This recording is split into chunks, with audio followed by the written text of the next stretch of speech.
10 August, after 47 days of fighting in Korea, the tide of battle in the Pusan beachhead is ebbing and flowing for both sides.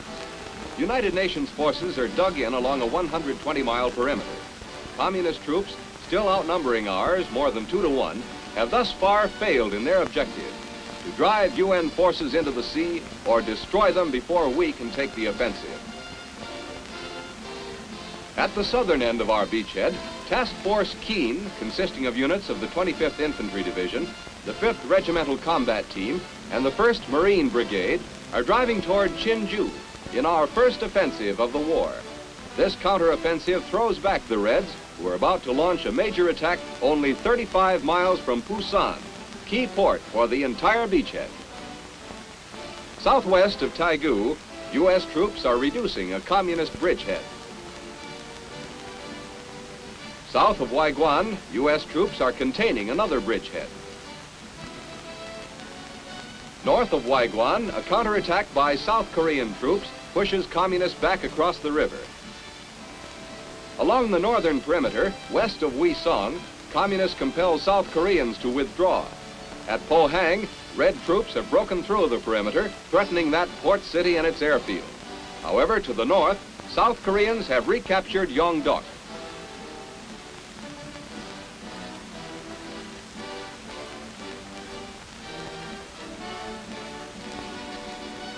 In the air, Air Force, Navy, and Marine planes are giving support to ground troops along the perimeter.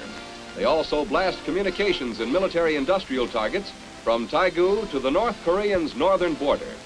Guns of United Nations ships also help in this mission. The struggle to defend the beachhead is a furious one, but we are holding.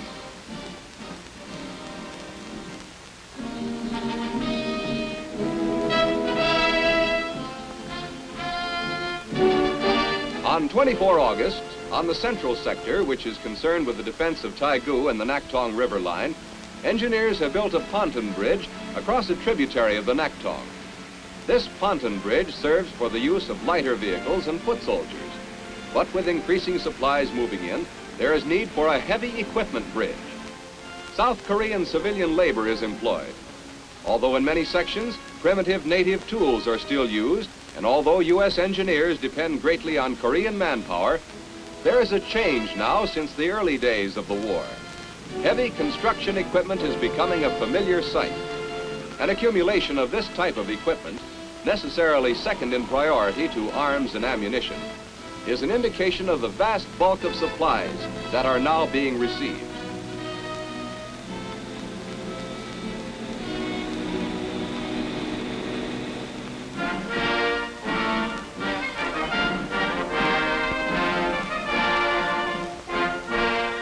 On 29 August, the British aircraft carrier Unicorn moves into Pusan Harbor.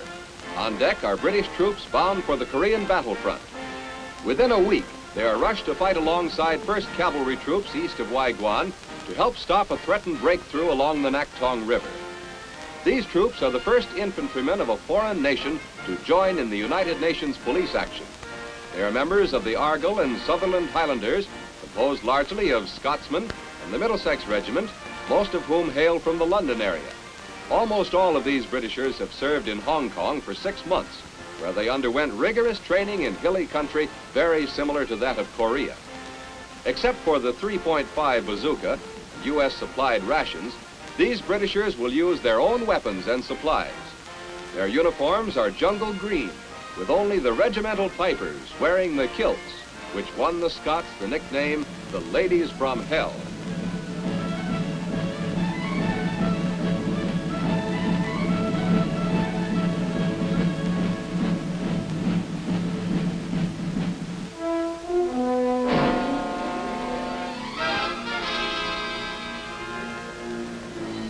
A C-47 transport plane is loaded with leaflets, which will be dropped over North Korean territory. These drops are being made frequently to counter enemy propaganda. The C-47 transports carry heavy loads of leaflets for long trips into North Korea. For shorter trips, T-6s are used. Safe conduct passes. If the leaflet is found on a North Korean soldier by his own officers, the penalty is death. Over enemy territory, the packets are thrown out, and the wind takes care of sorting and delivery. Enemy captives report that these messages are often memorized to avoid the danger of having the leaflet found on the person.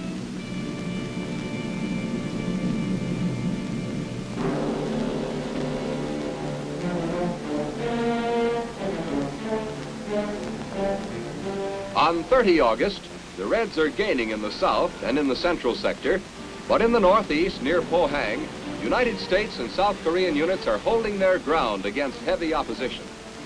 In this fight near Pohang is a company of the 24th Infantry Division supported by a platoon of tanks. These units are moving forward to attack a Red position called Hill 148, a ridge about 1 mile west of Pohang. The communist drive in this area is a three-pronged thrust along the 10-mile front between Kigyi and Pohang. At this time, Pohang is in Allied hands. The enemy is infiltrating here, one group of unknown size having set up a roadblock south of Pohang, 3 miles behind the Allied lines. Infantry and tanks coordinate activities as they approach the jumping-off point. Intelligence has revealed that the communist attack on Pohang is an attempt to fulfill orders given the local Red commander to take the city at all costs in the next 24 hours. And for the Reds, it is a costly operation. An estimated 2,000 North Koreans have been killed in the last 2 days. Although U.S. elements are here in some strength, the weight of the attack is against the South Korean Army's 3rd and Capital Divisions and their 17th Regiment. This is the 10th week of the Korean War, and the fighting on all fronts has reached a peak of fury. Although at this time, military spokesmen are mentioning early offensive moves, the present situation does not appear optimistic. Enemy fire is encountered.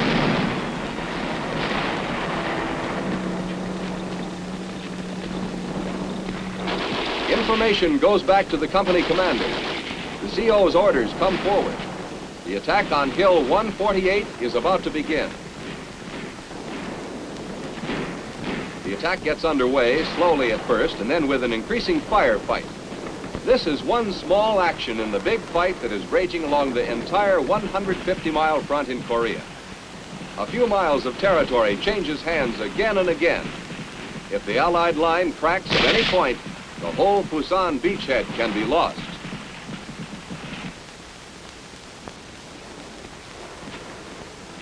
On 2 September, in the south central sector, the 1st Marine Brigade is rushed to the battle lines near Yongsan to help throw back one of the main communist thrusts in their all-out offensive along the Naktong River. Communist strategy at this time is an attempt to achieve a major breakthrough between the 2nd Division's southern flank and the 25th Division's northern flank. These Marines have been rushed here after a brief rest, during which they regrouped.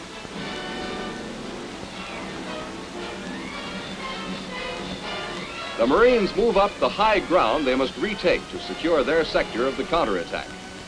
The enemy is holding his fire momentarily. The Marine counteroffensive has been coordinated with the 2nd Division, the entire action being 5-pronged. One tank-supported Marine unit has moved up the main road, leading west from Yongsan, while diagonally on the right and left, other Marines flank the enemy.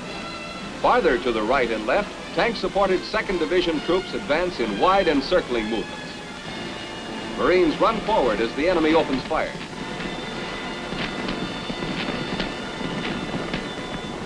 A wounded Marine runs back for aid. Other Marines resume the attack, moving slowly and waiting for the enemy to reveal his flanks and main position. Despite North Korean tanks, mortars, and automatic weapons, the assault continues. This counterattack along this southern bulge of the Naktong River is almost a repeat of an assault these same Marines launched 2 weeks previously when they took this same hill. The high ground in this sector has changed hands at least 5 times in 2 weeks.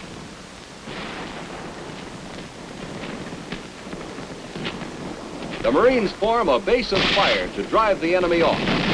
The line builds up, and so does the firepower.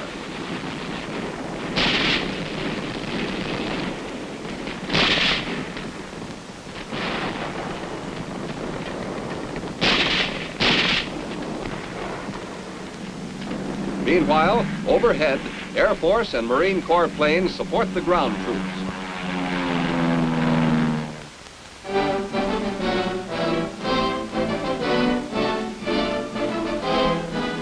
Carrier planes are ready for another strike on inland targets. Rockets are of particular interest at this time. 3 different types are being used. One of the first super explosive types to see service in Korea was the 5-inch Holy Moses. Later, the 11.75-inch Tiny Tim proved highly effective on bridges and similar large targets. The most recent arrival is the Navy's 6.5-inch Ram. Constant activity on these carriers has not dampened the crewman's sense of humor.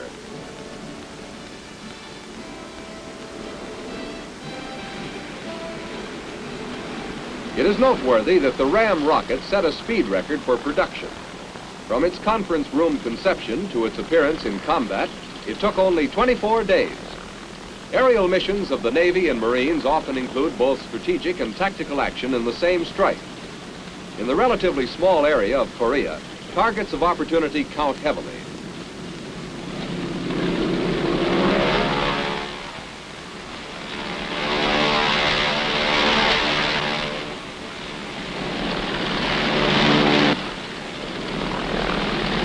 Gun cameras record targets of the carrier planes.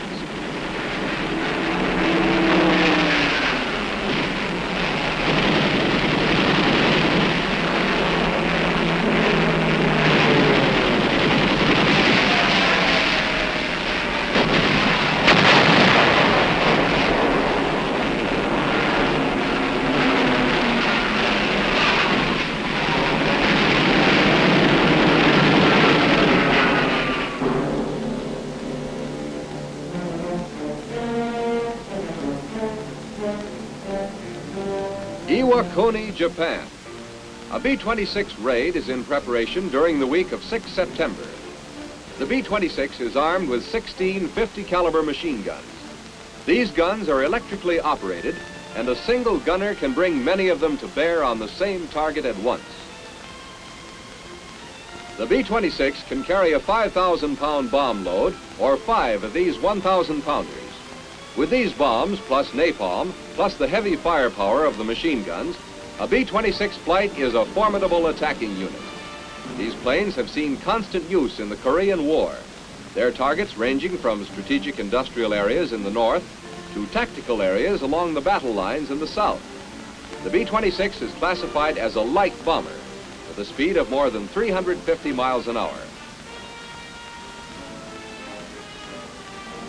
After their final briefing, crew members head for the field. This has become a familiar scene in United States air bases in Japan, from which B-26 sorties are flown on an around-the-clock schedule. These B-26 Douglas Invaders were formerly called A-26 bombers. They differ from the B-26 Martin Marauders used in World War II. The present B-26 is a very adaptable plane, which is often revamped for different purposes. Cannon may be substituted for the nose gun. The plane can be adapted to carry a variety of explosives, for the B-26 is designed primarily for low-level bombing. It is seldom used for the high-altitude work of the B-29.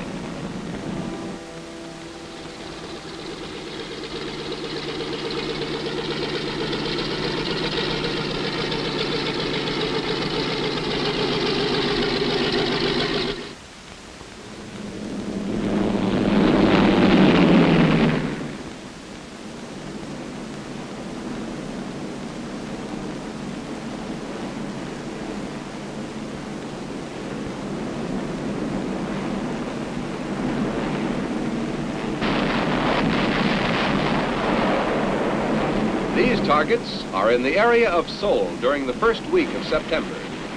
The little flashes of light on the ground are tracers from the B-26 machine guns. Occasionally, enemy flak comes up at the planes. On 7 September, the U.S. Air Force flew 625 sorties in 24 hours.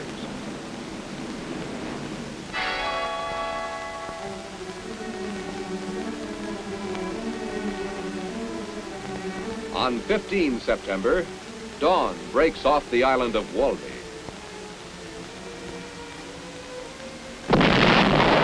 Ships of the UN fleet fire point blank at the island.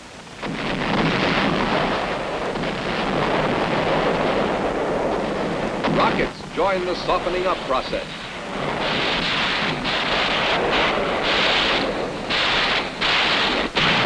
General MacArthur watches from the bridge of the flagship. This landing is a calculated risk. General MacArthur is using many of his reinforcements from the south. The first wave hits the beach. Because of the 30-foot tide fall, landing craft in the first waves must be run ashore in a period 1 hour before high tide and 2 hours after. The first troops landed here will have to stick it out alone until the next tide, 11 hours later. A bulldozer smothers a red dugout.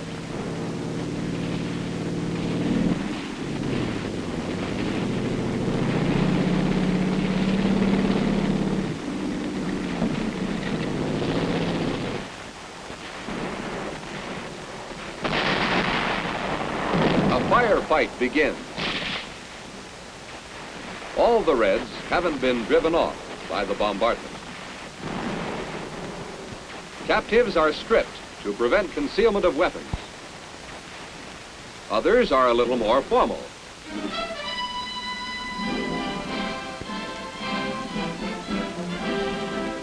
On 16 September, the 1st Marine Division moves through Incheon. This city is recaptured against relatively light resistance. Allied casualties are few. As these men move through Incheon, their objective is Seoul.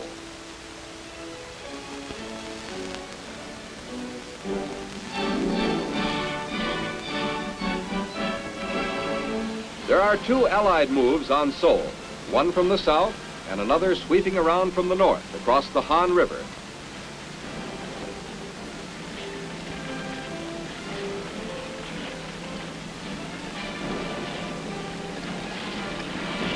The Han is crossed, a river village is taken, and the Marines move on toward Seoul. But there is bitter fighting ahead. Seoul is heavily defended.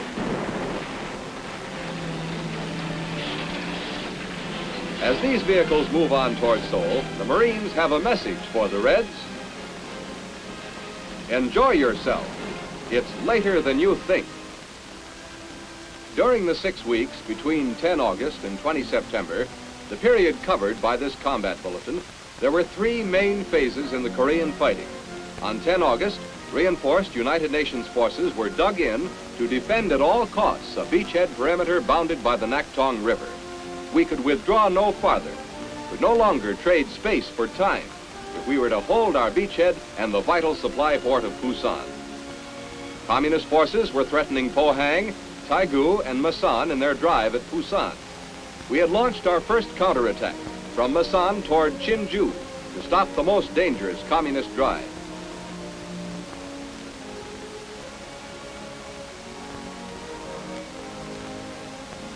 On 1 September, the Communists launched their biggest drive of the war, all along our beachhead perimeter. It was an all-out effort to take Pusan, eliminate our beachhead in Korea, and destroy United Nations forces. We were being pushed back again toward Masan. Taegu was in danger from the north and south, and Pohang was being taken and retaken.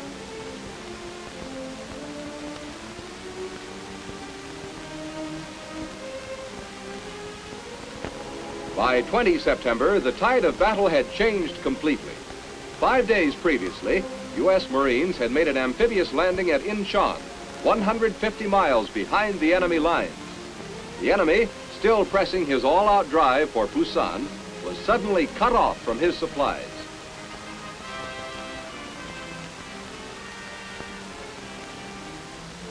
On 20 September, U.S. Marines were entering the outskirts of Seoul as U.S. 7th Division infantrymen fanned southward to head off communists retreating from the southern front.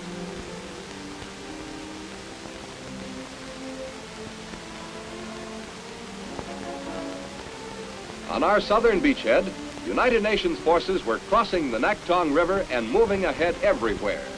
They were advancing at Pohang, south of Wisong, north of Taegu and at Waiguan, west of Changyong, and west of Masan.